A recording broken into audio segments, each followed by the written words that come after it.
one of my oldest friends, we met when we were teenagers.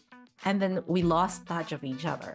There was a time in our lives when we spent every day with each other because that's what you do when you're a teenager. Right. When we didn't have iPhones and all these gadgets that kids now have. But you know how it was when you were that age. You hang out. You're sitting, you're listening to music together, you're eating junk food, you're just like hanging out, right? Like you do this thing where you record on tapes, you burn your favorite songs and you have these and then nothing, right? For years and years. And so I have to meet her again for the first time. Wow. And thankfully, I like the person she's become and she likes the person I've become and we're good friends again.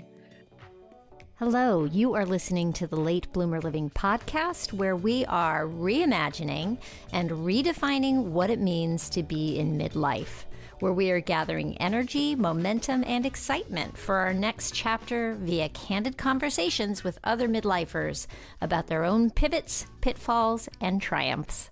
I'm Yvonne Marchese, your host, and I'm so happy you're here. Hello, my friend. Well, it's officially February, the month of love. Cupid, Valentines, boxed chocolates, and roses. I have decided to do a 3-part series exploring love and relationships. Last week was the first part of it. My guest was Suzette Mullen, the author of The Only Way Through Is Out. Suzette's memoir is about her journey from living a life that looked perfect on paper, complete with a loving husband, thriving kids, a beach vacation home, to a personal reckoning with her attraction to her best friend, a woman, and her eventual coming out to her family and friends. Her story really highlights the courage that is often needed to live life on our own terms. So if you missed last week's episode, definitely give it a listen. It's episode 171. So moving on to part 2 of this series, this week we are expanding the conversation beyond romantic love and diving deep into the complications of making and sustaining friendships as we get older. Oh, it gets hard, doesn't it?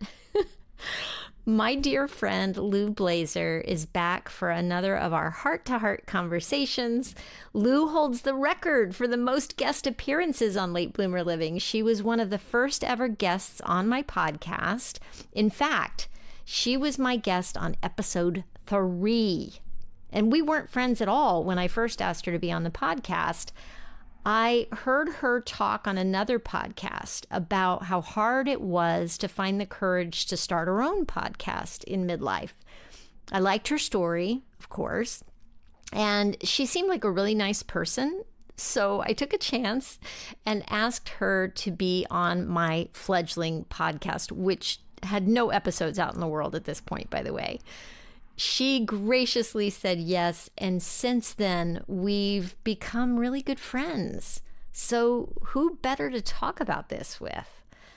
Lou writes an incredible newsletter for midlifers who believe in getting better as we get older and making the most of life's second half.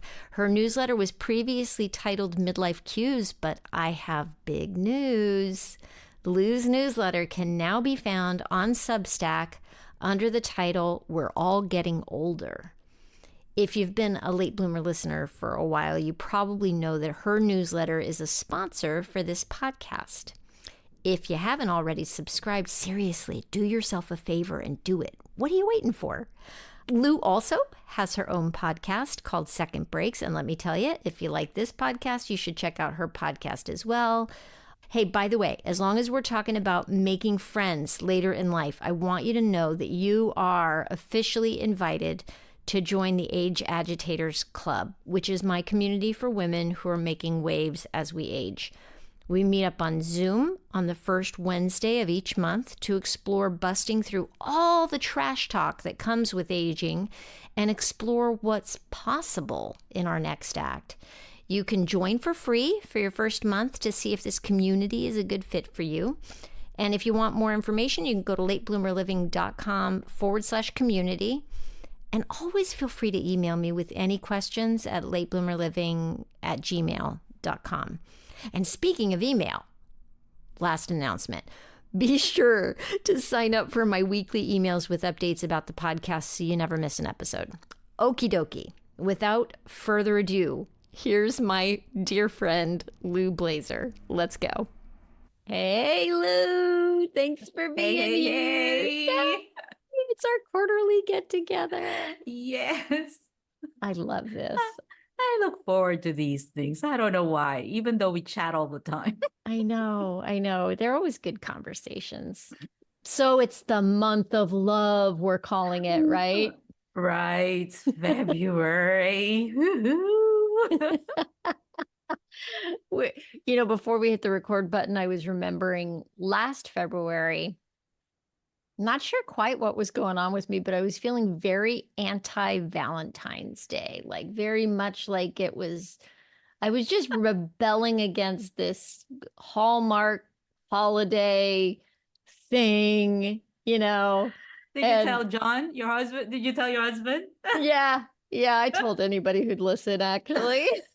I was like, people were like, okay, you're like the Grinch of Valentine's Day now, So that, but your husband, so he said, so are you telling me there is no date? I shouldn't buy you flowers. I shouldn't buy you anything. Yeah, yes. I actually went that far. And he played along very nicely. And, because I don't know, part of it is, Lou, I don't like being told what to do. It's like, it's February. You're supposed to do this, Yvonne. You don't want that. Well, when it comes to okay, so there's, on social media, there's these days like,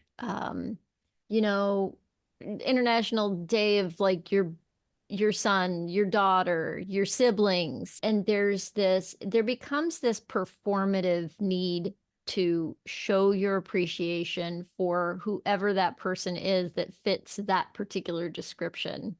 And that's what Valentine's Day feels like to me sometimes. Yeah. I want to show that appreciation for John as often as I can. That's true. Yeah. And not under duress. Yeah. Social duress. I'm such a stinker. I really am. Too funny. Social duress. I love that.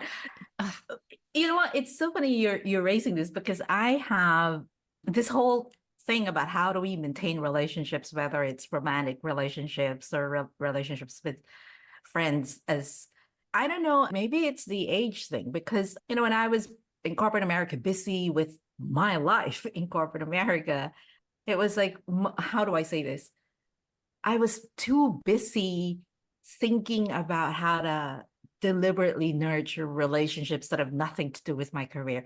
That sounds awful. I can hear the words coming out my mouth right now, and I'm saying to myself, "Good Lord, Lou, what in the world were you thinking during those years?" Tell me more about that. Hang on, because I'm not sure I totally followed it. You were busy nurturing or focusing on nurturing the relationships that weren't part of your business, that could help, that were related to my career. So networking.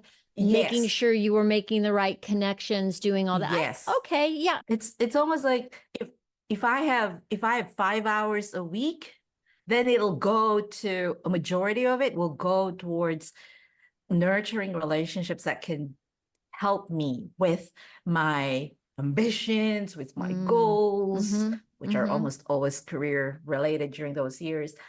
And then friends who have nothing to do with my career, just friends, people that I know, are always the ones who get the shaft. Like, oh, I'm so sorry, I don't have time. Oh, I'm so sorry, something got in the way. Like, I don't think you're alone in that at all, Lou. I think that I took a lot of friends for granted, especially on another end of things. Not about my career, but but maybe though, because I was so busy pursuing an acting career, I didn't think of it maybe in the same way as you. like trying to make connections, but certainly through my actions, Yeah. I look back and I'm like, oh yeah, that's totally what I was doing. Like if I was in a show, those were the people I focused on. And I'm sure Hmm. that some of my other friends kind of got shunted to the side for that time. And Yeah. yeah, yeah. And then, Mm. I mean, although to your point, people who did not have careers but are full-time homemakers, for example, 100% devoted to raising kids, they probably are thinking that way, right? They're probably thinking, I'm so busy with the kids. Yes, and that's where I was heading at the beginning of of my response to you was that being a mom to young kids actually almost tanked a lot of my relationships Mm, with friends who, yeah, especially friends who maybe didn't have kids, and that's true. not because they didn't have kids, but just because I was so busy momming. And then when they got to a certain age, then it's like birthday parties every weekend and activities every weekend, and you're hanging Mm, out with your kids, friends, parents. And so yes. you form friendships based on who your kids are friends with, and Yeah. that starts to happen. And how many people can you actually keep track of, and all that? It's so Lou, this all, God, man, by the time I got to be 48, I realized I was feeling lonely, and I realized that part of that was my own damn fault, and that I had stopped nurturing friendships Mm, that meant a lot to me actually. mm-hmm, And I forced myself to start making awkward calls and getting back in touch with people who were all mm-hmm. completely kind about everything. It took me back. But it's the way that you were telling your story about when you were the kids were small, the boys were small. I remember I have this one of my closest girlfriends. We were very close. I was married at the time, and then she got married. They didn't have kids right away, but at some point, maybe 3 or 4 or 5 years after they got married, they had kids. Mm-hmm. One after the other, they had two. And then somehow we started seeing less and less of each other. And on reflection, as you were talking about, how it came about for you, I can see how at a certain point her friends were more other moms. Yeah, and not because It's not, we didn't have a falling out. It's just that, right. like, if she had 5 hours of socializing and she has to take her kids to a birthday party, for example, then it's like the kids' birthday party and socializing together. And that means less time for Lou. It exactly. you know? It's kind of purely logistical in a Yeah. way that it Yeah. happened, and I'm like, oh yeah, Yeah. that's one of those, what's that saying? Friends for a reason, friends for a season, friends for a Yeah. lifetime, or Something something like that. like Yeah. that. Something like that. And And then, that very much like the parents that I made friends with who are friends with my kids. I mean, some of them I have kept because there's a genuine yeah, connection there. And some of them were just friends for a season because our kids connected, and that was part of that season, exactly. And And then on the other side yeah. of that, speaking for the ones of us who didn't have kids, I didn't mind visiting her at her house, at their place, playing with the kids, but it can't be all of my spare time. Sometimes I want to go see a movie or go eat out in a restaurant, and she couldn't. So I would end up spending time with other girlfriends or other friends who could stay out, Yeah. and do those other things that she couldn't do anymore. And again, not because I didn't love her anymore, not because we weren't friends anymore, but just that she didn't have time for that, and that's what I wanted to do. Yeah, so it's funny how, and I mean, now the kids are grown up. Her kids are now in like late high school. One is in college, just started college, and unfortunately, we don't live in the same state anymore. But I would imagine that she has a little bit more time now, and if we still lived in the same neighborhood, we'd probably picked up or see each other again because now she has more time for these kinds of socializing. Um, so it's these ebbs and flows and friends that we outgrow, or not because of falling out or anything like that, but just like the natural course of life, I suppose. Yeah. I feel I actually posted something, funnily enough, a couple days ago on LinkedIn about this. Like, sometimes when I reflect back on some of those friendships, I feel a certain, not sadness is not the word because I'm not sad, but it's like, like, oh, we used to hang out a lot, but we kind of moved apart. Again, not no falling out, no nothing. It's just, don't you feel that way sometimes? And then I feel like, um, does it make sense to reconnect? But then again, sometimes you reconnect and it's not the same. It's like that friends for a season type thing that you're saying.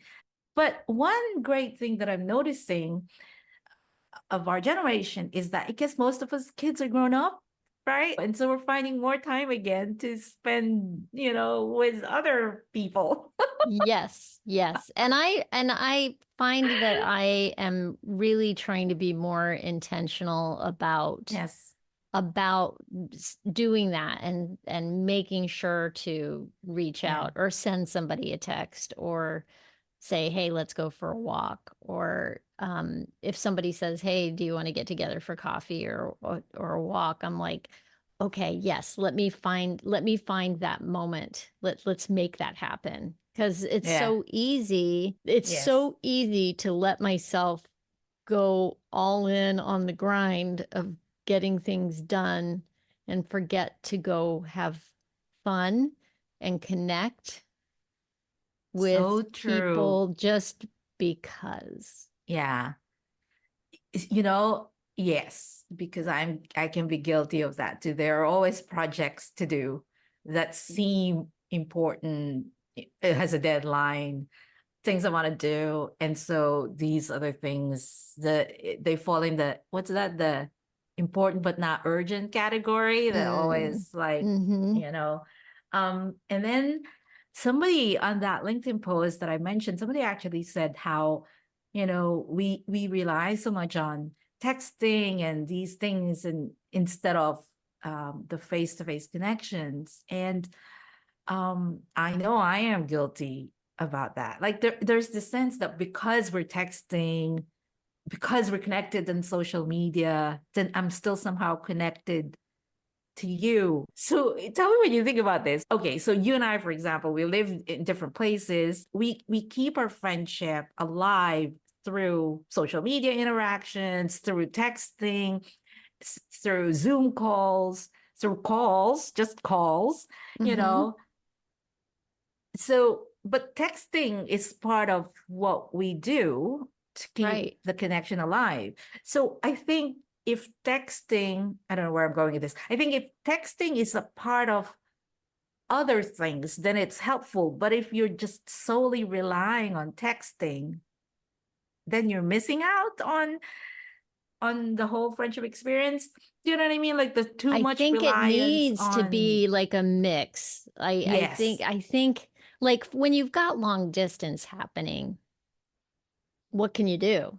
You right, know, right, I mean, we're half a world apart, right? yeah, And we met online and we met online, through Zoom and through yes. interviewing. And I mean, really, these quarterly conversations that we have are something that I cherish and love because it's Me actually time too. to talk to Lou, you know? So there's that. And we have only met one time in person, which was Right. awesome. We got to hug, we got to laugh, we got to like get that in-person thing, you know. Mm-hmm. But I consider you a true friend, you know, Mm-hmm. and a friend I made later in life Right. because of the podcast. Right. We wouldn't be friends if I hadn't started a podcast. That's great. So the fact is that we have not seen each other in person other than just that one time, Hmm.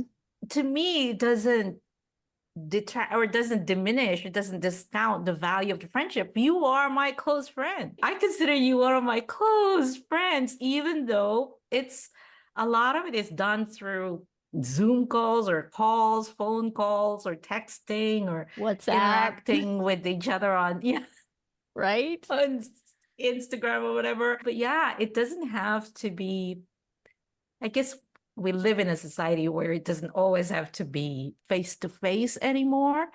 So the lack of face to face interactions shouldn't stop us from developing or nurturing relationships. Yeah. I I mean, guess is what so I'm many of coming my out of it. friends have become long distance Mm-hmm. since we met. I mean, so many of my friends have become long distance Yeah. friends, you know, and Yeah. my father just passed away and I was out in Mesa with my mom. I was there for him passing, which I was very glad of. And I have a friend who I met in the city. He was introduced to me by another friend that I knew in Denver before I moved to New York City. And she said to me when I was moving, she said, if there's one person that you get in touch with, it needs to be Brad. And I was Mm. like, okay. She's saying, I really need to get in touch with this person. So I did. And sure enough, he's one of my favorite people in the world. And he now lives out in Arizona. Ah, And so used to be New York, used to used be in to be New Connecticut. Yeah. York, Yeah. moved to Yeah. Scottsdale. And so when we had the memorial service for my dad in Arizona, he showed up, Mm-hmm. you Ah, know, yes. and it was just incredible to get to see him and hug him. Mm-hmm. And, but he's one of those people that we can go months and months without talking. And then you get on the phone. You know those people, right? Yes. You get on Yes. the phone and you can go for, Yeah. like you and me, you can go for an hour and you're like, where did that time go? Exactly. Right. Yeah, yeah. I think the reality is that there are some friends who will be our friends for a season, but then there are friends who will be our friends through life. Like I have one of my oldest friends, we met when we were teenagers, and then we lost touch of each other.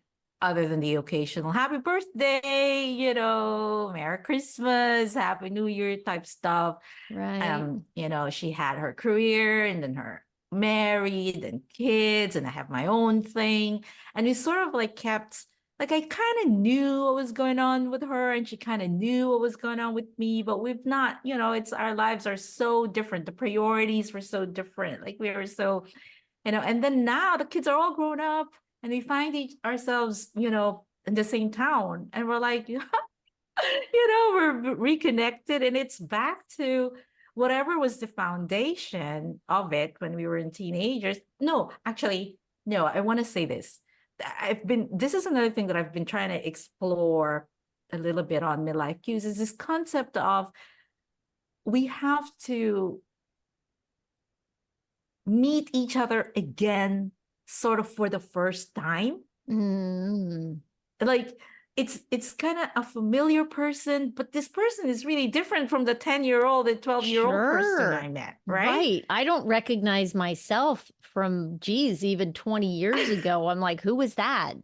Who's that person? So if I don't know Exactly. myself from 20 years ago, right? Right. Yeah. So it's this person who's familiar to me. I kind of know I've known her. There was a time in our lives when we spent every day with each other because that's what you do when you're a teenager, Right. when we didn't have iPhones and all these gadgets that kids now have. But you know how it was when you were that age, you hang out You're with each sitting, you're other, listening to music together, you're eating music, junk food, you're just like hanging out, right? right? Like, You do this thing where you record on tapes, you burn your favorite songs and you have these like, and then nothing, right? For years and years. And so I have to meet her again for the first time. wow. And thankfully, I like the person she's become, and she likes the person I've become, and we're good friends again. How cool is that? That is awesome. right? And so there Yeah. are those, and then I would imagine that there are people who would meet me and like, what? She's what happened to her? Do you think those are the people from your corporate existence that would say that? Or who Or do you think? childhood kids or whatever, right? Ah, Childhood friends. But I mean, I think, yeah, I think we do have the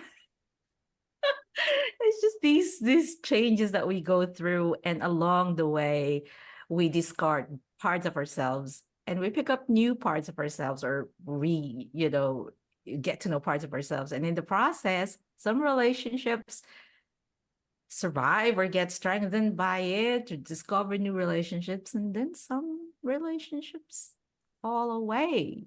yeah. And I'm trying not to feel sad about that, the falling away of some relationships.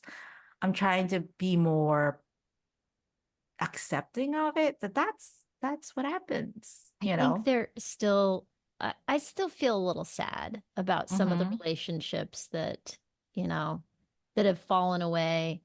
Mm-hmm. I think there is a sadness to it. There is, yeah. Yeah. Okay. Yeah. Mm-hmm. For me, I mean, there's, yeah, there's just friendships where I'm like, I kind of miss them. Yeah, And maybe, and then sometimes there's the friendships where you're kind of like, what even happened? Like, why aren't we in touch? Like, that's what, true. Yeah. and you might do a reach out and you don't get anything back and you're like, wow, what I do?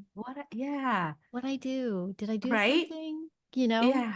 Yeah, Yeah, we tend to, I do that too. We tend to like internalize it. Did I did I say something, or did I not say something that I was supposed to say or do, or what?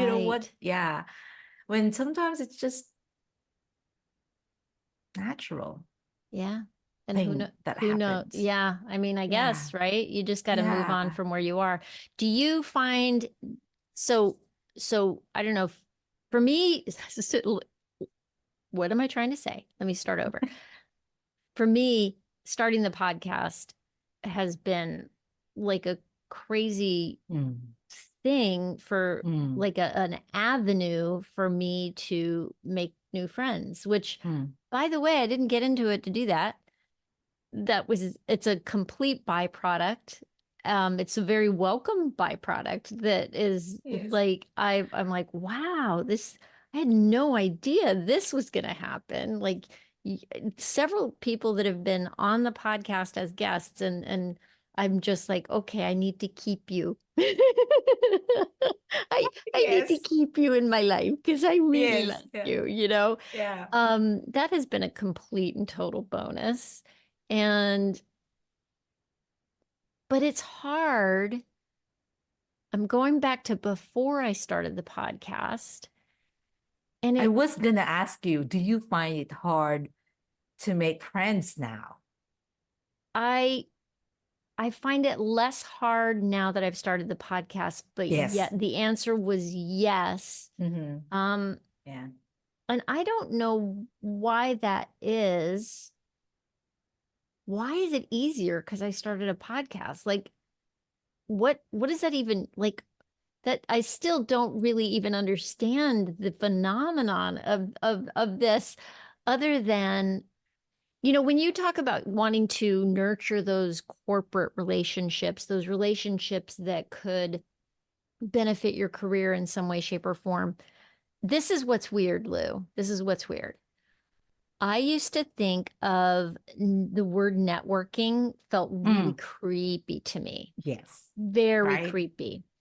And I actually love networking now. And I think the reason why is because there's,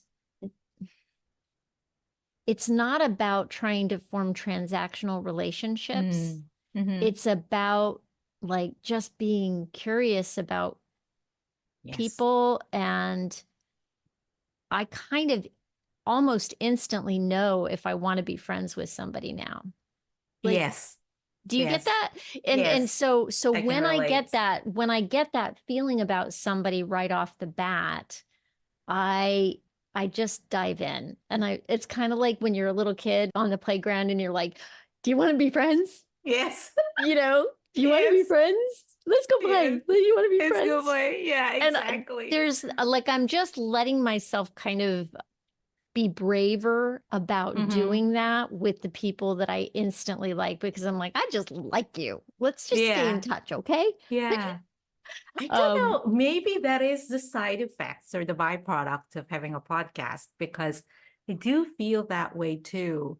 I feel more open to your point. I do that too when I meet somebody for the first time because I'm interviewing them for the podcast. And then I say to them, "Oh, I want to be friends with you. Like I want, I feel freer to say that." Whereas outside of the context of the podcast, or if I didn't have a podcast, probably wouldn't be that brave. Um, Also, when you were talking about networking, it also had the same sort of bad taste in my mouth. And I was thinking, why is that?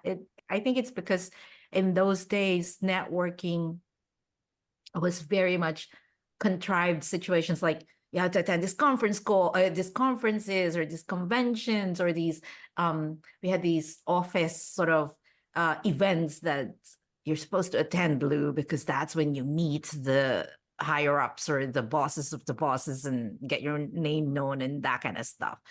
um, and you end up talking with people who you probably would normally talk to if right? you didn't have to be talking to them, that kind of stuff. Whereas, but then you think about it, and isn't podcast also like a created situation? But somehow, I guess the intimacy of a podcast, because you're talking to someone, and the sort of podcast that we do, where we're actually talking to people and talking to them about their lives, not so much like it's not a sales type conversation. You know what I Exactly. mean? There are It's podcasts that are very exactly sales. it. Yeah. If I Yeah. were to step into a big conference with a bunch Mm-hmm. of people milling Mm-hmm. about, and I were to see somebody, and maybe there was some reason where I'm like, oh, they seem kind of cool. But if they're Yeah. talking to somebody else, I don't want to interrupt. It's all Mm-hmm. very awkward. And Mm-hmm. when you're in that kind of situation where there's lots and lots of people and hubbub around, Yeah. I find that to be incredibly intimidating. And that's when my introvert self goes, I just like shrivel up like a snail in a shell, and I Yes. don't want to do that. But I mean, if I can if I could, the nice thing about a podcast is you do have, it is a contrived situation, but it's contrived in such a lovely way that Yes. that you get this one-on-one moment with Mm-hmm. this person that has a time limit, and Mm-hmm. it's like you just dive in deep with them if they're willing to. You know what Yes. I mean? If they're willing to go there with you and have this intimate moment, because I'm not usually talking about, I don't know, I guess there's other podcasts, maybe if I was just interviewing them about their business or something like Mm-hmm. that Yeah. it's a little more, it's a step removed. But if I'm really talking to them about their journey as a Mm-hmm. person, which is what I'm trying to get to with this podcast, Yes. that to me is like juicy, and I Yeah. just want to hear all about them. Yeah. But I think maybe this is why the networking that we did before versus what we're doing today, if you could say, well, you're also networking your podcast, but it's the nature of what gets discussed during those networking. So for example, when I was networking during my corporate years, we were talking about what you do, the projects, how can I help you? How can you help me? It's very much about the work. And Yes. I didn't talk to them about who they were or like what they did or their experience. Whereas the conversations that we're having now are more about each person's lives and who we are as people and what we're thinking and what we're feeling and how we're processing our experiences. And so these conversations allow us to form connections that are easier to move towards friendships or towards relationships as opposed to those networking things You know, that we did in the past. something just occurred to me, Lou. I wonder if the reason why it's easier for me to make friends now at Mhm. 55 than it was, especially in my 40s, maybe, or even in my 30s, is because of the type of interview that I do has just like for me now it's just normal to talk to Yes. people about to go deep. And so now if I'm like the weird lady at the party who's like, tell me about yourself. Oh, and then what, you know what I mean? And I'm going deep with them. And if they're willing to go there with me, then we got game. We got, we but so I imagine some people might be a little frightened by that. It's so funny. I think that's what happened to me too. I'm specifically recalling a luncheon event that I attended a few weeks ago, and it was the same thing. I ended up sitting in this big table, a table of for 10, and I only knew one person, and I ended up talking across the table. It was a rounded table across because this couple, they retired like 15 years ago, and so she was a psychiatrist, and I forget what the husband did, but anyway, they retired together. They planned to retire at the same time, and they said that they had 5-year projects. Like the first 5 years of our retirement, what are we going to do? And then the next 5 years so they looked at it in 5-year period, and they That's always like cool. interesting projects. For example, they had this project, and this was the subject of our conversation because I was just so amazed. They had this project where we're going to be farmers. We're going to buy a coffee. They had no idea how it is to be farmers. They had just romanticized. These are urban city dwellers who had never Wow. lived in a farm, but they had this romanticized idea of what it's like to live in a farm. And so they said, for 5 years, we're going to live in a farm. And so they ended up being coffee farmers, So, Wow. That's but so same cool. thing. It Yeah. was just like interviewing them in effect over lunch. And of course, the other people were listening in and they were joining in the conversation. I was just asking them because I was really fascinated by, how they went about this. And the other people like were joining in, they were laughing, but most of the time it was just us. And I was saying, this because of my podcast. This is entirely because of second breaks. Because maybe if I didn't have, I have a feeling that if I didn't have a podcast, I might have been a little bit shyer. Maybe I'll ask one or two questions and then stop at it. Yeah. Wow. I was just curious. But I think that's the podcast. And I think that's why, to your point, that's why we feel like it's a little easier to meet people now or to, talk to people or to build some kind of rapport or connection because of that. Mind you, if I were the one being questioned over lunch, I would probably be so like, oh my God, can you please point the spotlight on someone else? Exactly. I worry sometimes that I've gone too far.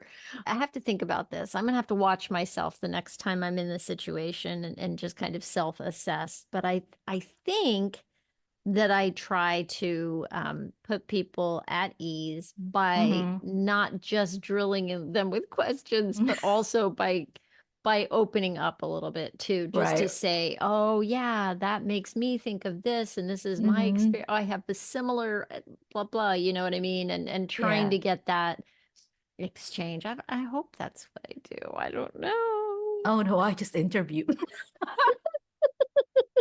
In fact, I know this for a fact because it's happened to me enough times when, like, if they ask me, a couple questions or like the process of getting to know me, I very quickly turn it around and start peppering the other person. That's funny. That is so It's the funny. interviewer. I'm more at home with interviewing, which is why I prefer to invite people to the podcast rather than be on other people's podcasts because that means the spotlight is on me and it gets so awkward and uncomfortable. That's why I love what we do, because we're not really interviewing each other, because we're like just having conversations. But interviewing is being on the hot seat is tough. But going back to relationships, Right. We got into a whole podcasting I conversation know, there, didn't we? No, but to your point, like, I don't know how you've been doing it, but there are people who I've met through the podcast who I would like to have nurture the relationships. But then you get into this whole busy time, because you know to be friends with someone who you met through an interview means follow up. Because if we only left it with you interviewing me how many years ago, that would be that. But Yeah. fortunately for us, somehow we didn't let it fall through the cracks, or we didn't stop at that. We continued talking, and that's that. That's the I'm so nurturing glad that piece. happened. I'm so glad that somehow or another we made that happen. Right. I'm really glad. There's this one lady in particular, woman that I'm thinking about specifically. I would love to be friends with her. She's much older than us, but I would love to be friends with her. And I did tell her that on the podcast, but it has to be, I have to reach out, I have to connect, I have to just send an email, I have to I have to just connect. Okay, put it Because on your list, otherwise, Lou, for tomorrow. Put it seriously, write it down and write email. Just say hello, right? Reach out, something. Yes. Yeah. Yes. I know that's what I've been doing on LinkedIn, though. What I've been doing on LinkedIn is the direct messaging on LinkedIn. And honestly, this has been great. So for people who are thinking about, awkward networking, LinkedIn, I haven't talked to these people. It's great when you don't need anything from them. So I have been reaching out to people who I've known for a long time, who I've like colleagues and stuff. And I would just send them a quick note and go, hey, I ran into your name and I just want to say hi. Do you remember me? We worked 10 years ago or 15 years ago or 20 years ago or whatever it was. I just want to say hi. There is no ask. There is no request. Right. And I feel so at ease doing that, because it's when you want to ask something, when you know that you're reaching out because you want to ask something, there's the creepy factor. Very hard. Yes. Yes. Because it's like, hi, Yvonne, how are you? It's been a long time. By the way, that segue to the ask is where I have a very hard time. But when I'm just reaching out and going, hi, Yvonne, I haven't talked to you in a long time. Do you remember we met, 10 years ago and blah, blah, blah. It's so easy. Yeah. That's such a great point. Don't wait until you need something to call somebody. Yeah. Right. It's so easy. And then there's no expectation. And when I started doing this, I said, I am not going to expect a response back, because I'm literally just saying hi, But you know what? If I reached out to 30 people, 28 of them responded back. And so they were probably like, oh my gosh, Lou. Yeah, same thing. Of course, I remember you. How are you doing? Blah, blah, blah. They shared something about themselves. A couple of them said, we should go on, we should meet up or have coffee or whatever, whatever. But I wasn't expecting anything like that. I was just really reaching out. And that's one of the things that I want to continue doing. Especially for introverts, this is so easy. It's an easier sort of way to reconnect with people, I think. So I think I found my little hack. There you go. There you go. And then I guess the next step is trying to figure out how to keep it going, right? Outside of the messaging, and how to deepen it and all that. That's so interesting. It's hard. It's hard because you do get busy, right? We were talking about goals before we hit the button, right? Yes. And when you're goal oriented, as you are, as I am, it's so easy to let relationships wither on the vine. Yeah. I think. Especially when it's not directly in line with what you're trying to do. Yeah. And not because you don't want to be in touch with people, not because you need something from them in order to be in touch with them. It really is a bandwidth thing, I think. Yeah. So for example, like let's say if you're writing a book and you're in the process of writing a book, it's so easy to get on a conversation with somebody who's also writing a book, right? Or has written a book. It's not you're not asking for anything. It's just an easy kind of conversation. Yeah. Or for example, well, I don't know if you've run into this, but I know I did, where from corporate America to starting your own sort of business, people who aren't starting a business, like we probably don't enjoy as much of the conversation as like compared to when I was also climbing the corporate ladder with them.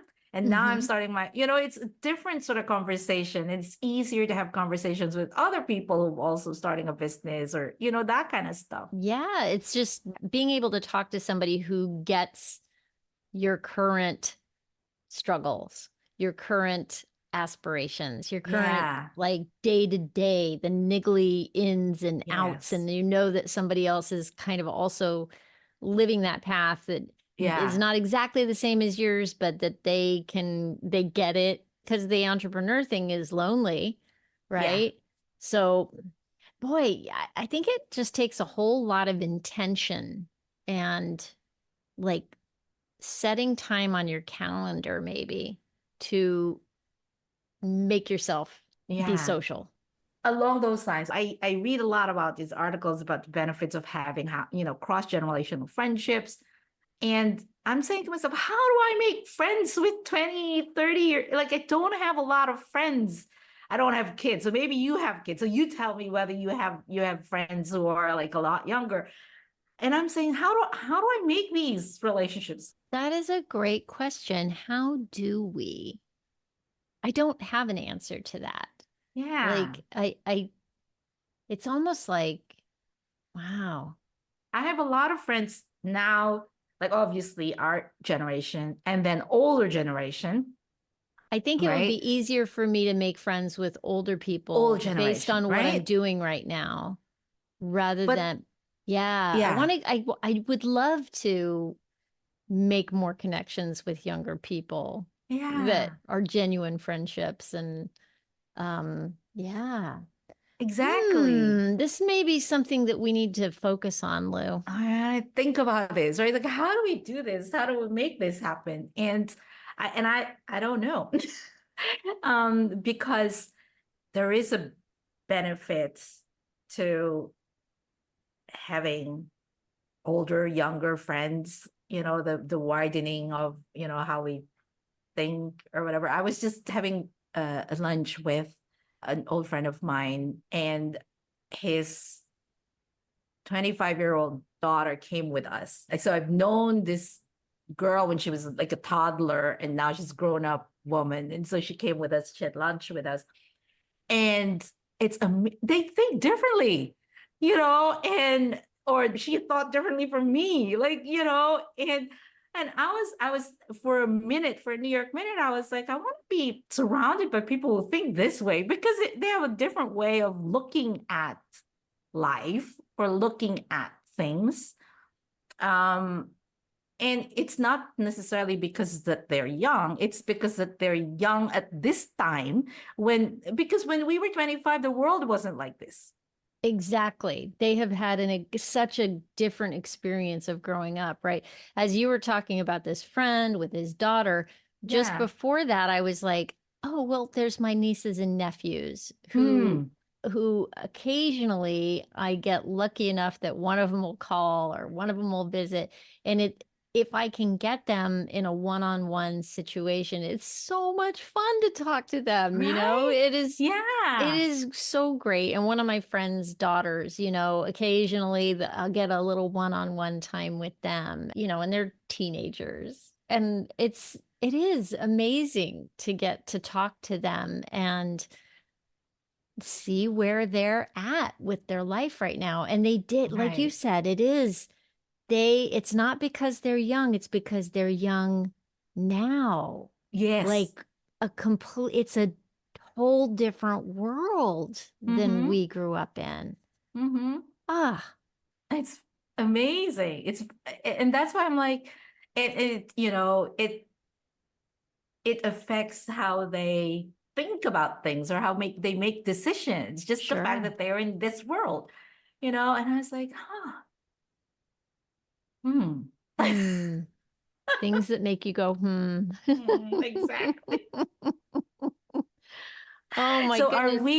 are we celebrating? So are you still anti Valentine's this month, or how are you this year? I just haven't even thought about Valentine's yet this month, although I am spending a lot of time around the podcast and around Mm-hmm. Salty Sisters. We're going to be Yes. talking about dating later in life. I have a special guest coming on who is a Ooh. matchmaker, and she does speed dating events and she does things like that. So, Ooh. yeah, yeah. So very cool. So I'm kind of I think one of the reasons last year that I was anti Valentine's was I guess I've become sensitive in the past several years to the idea that not everybody's with somebody. And when you have these forced moments of, Mm-hmm. you know, Cupid and all the things, needing to go out and chocolates and heart shaped things and all it's like this overload of attention on whether or not you're in a relationship. Yes. The And romantic type. Yeah. yeah, Yeah. and Yeah.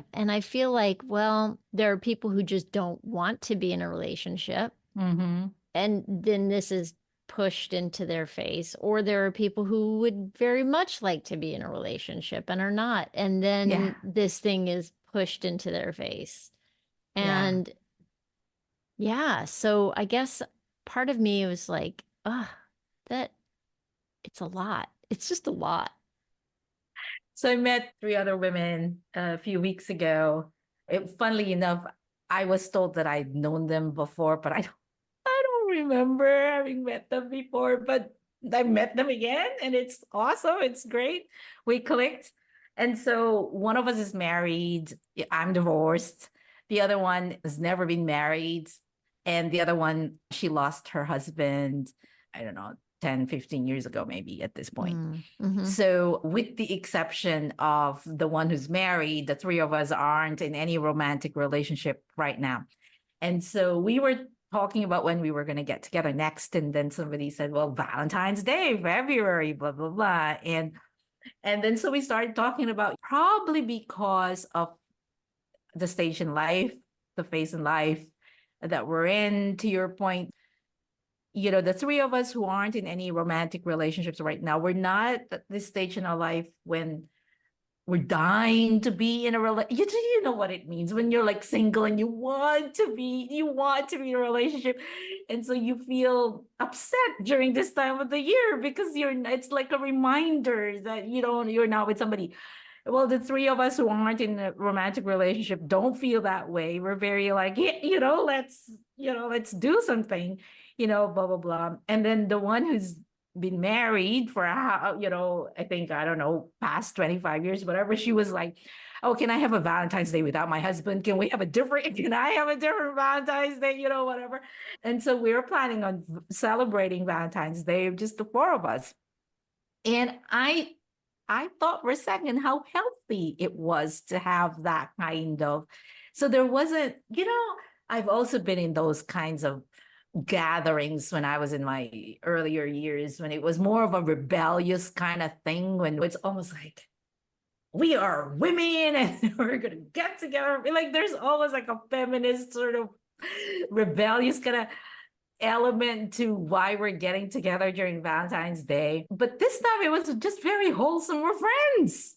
And why not? So let's get together and let's celebrate. And we can. So let's go out.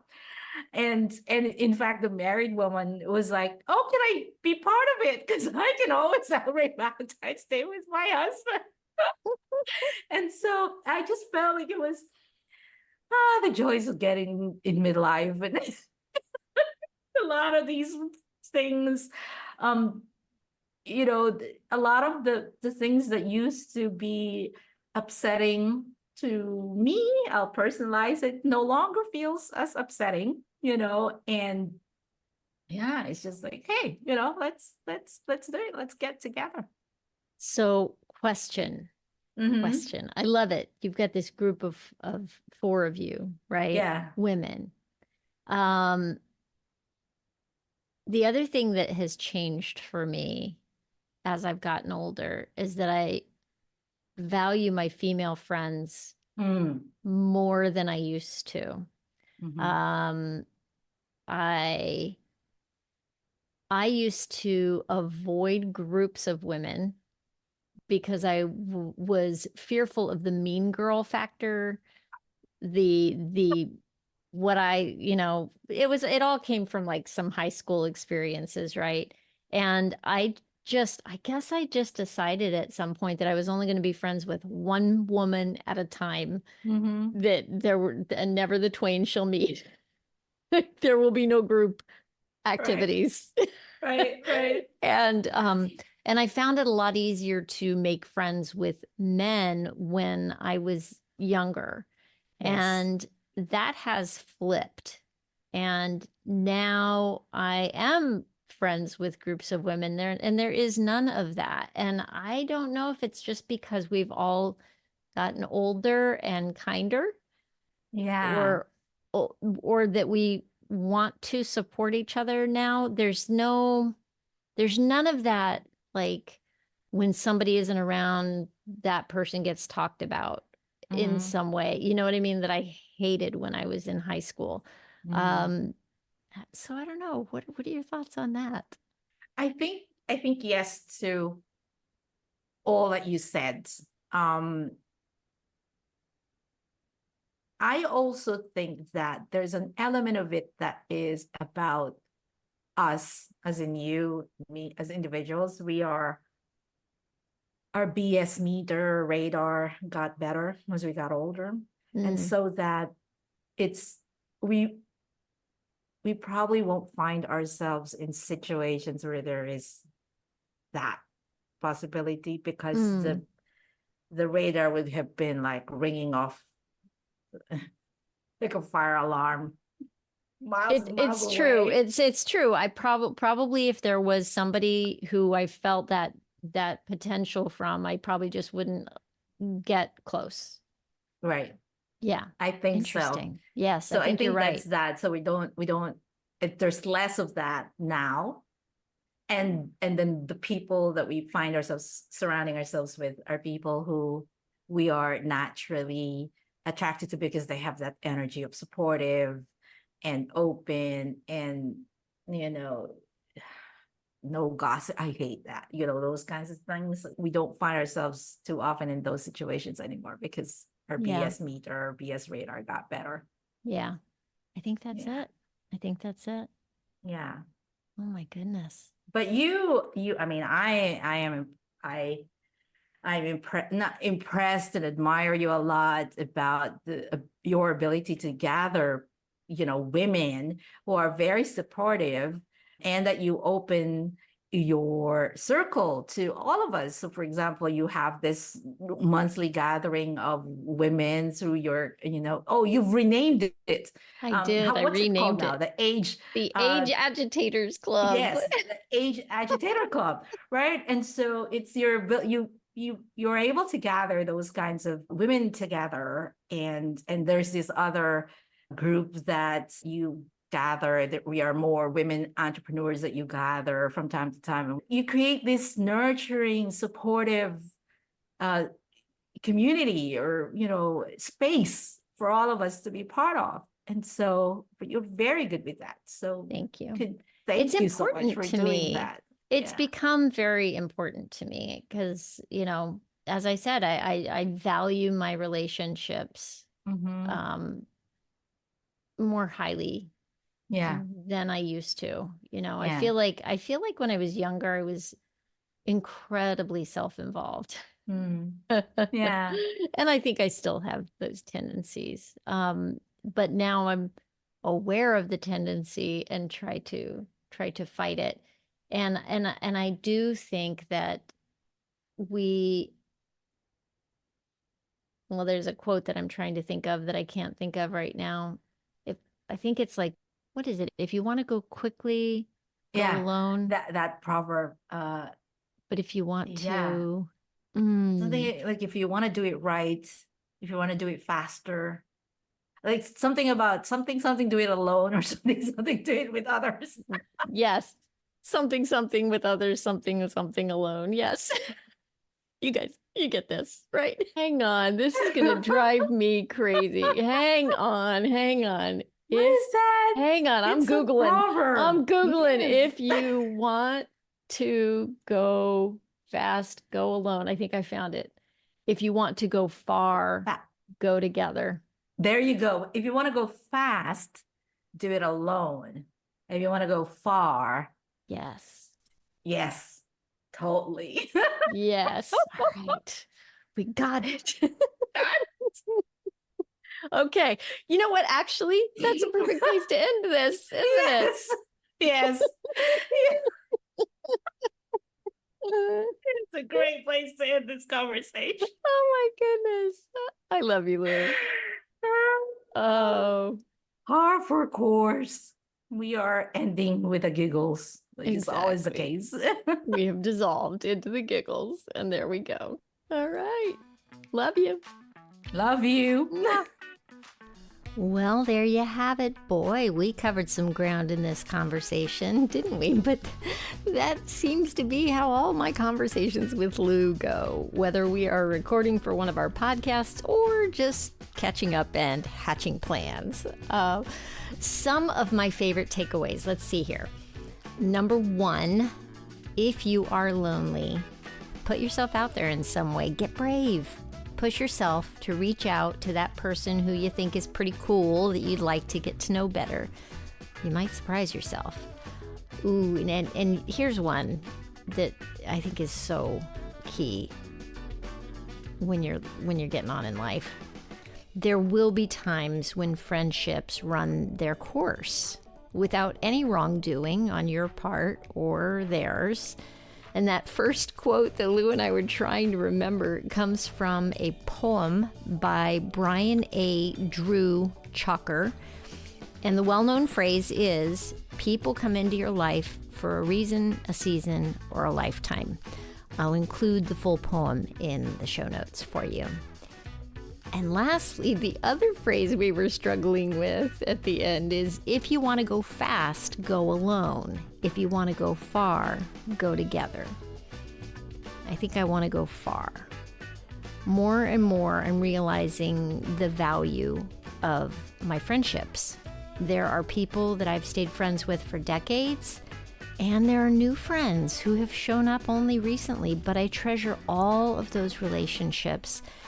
And one of my goals is to be a good friend to the people I love. If you want more information about Lou or want to subscribe to her newsletter, you can find a link to her website in the show notes. Just go to latebloomerliving.com/podcast and look for episode 172. And hey, next week, the podcast will go live on Valentine's Day. And we will be wrapping up this series on love and relationships with my special guest, Jill Dunn, who is a matchmaker, and she's a dating expert. She will be sharing her tips on dating and finding romantic love in midlife and beyond. So be sure to join us. Thanks so much for listening. I hope you have a fantastic week. Stay safe and well. Talk soon.